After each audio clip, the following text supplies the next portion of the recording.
Oke teman-teman, di video kali ini saya akan coba bagikan tutorial bagaimana cara menghemat kuota internet saat membuka Facebook.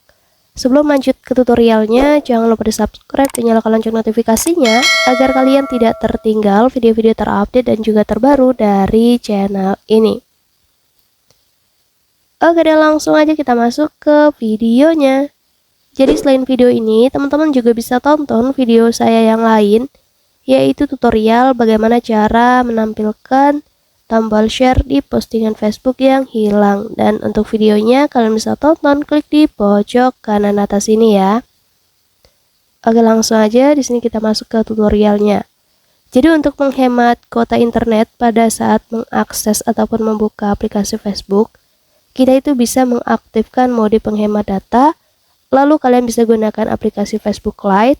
Kemudian kalian bisa atur di bagian penggunaan data, atur di penggunaan videonya, kemudian kalian bisa matikan mobile data ataupun data seluler pada saat kalian tidak lagi menggunakan.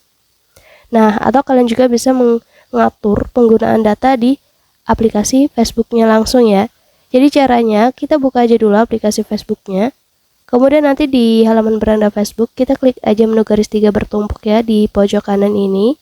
Lalu kita pilih opsi menu pengaturan dan privasi. Selanjutnya kita pilih aja di pengaturan ini. Lalu kita scroll lagi ke bawah. Nanti di bagian preferensi itu kita pilih yang menu media ini ya. Selanjutnya nanti kalian akan menemukan yang namanya fitur penghemat data. Jadi di sini kalian tinggal aktifkan aja penghemat datanya ya. Kita klik aja, kita tap aja di kotak kecilnya ini seperti ini. Kemudian di sini kita sudah berhasil mengaktifkan fiturnya ya.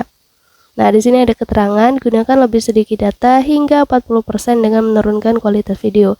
Yang artinya nantinya pada saat kita membuka ataupun mengakses aplikasi Facebook, di sini penggunaan data itu akan dikurangi sampai 40% ya. Tapi juga akan berpengaruh pada kualitas video yang kalian tonton atau kalian lihat. Jadi caranya seperti itu. Mungkin cukup untuk tutorialnya, semoga bermanfaat. Selamat mencoba.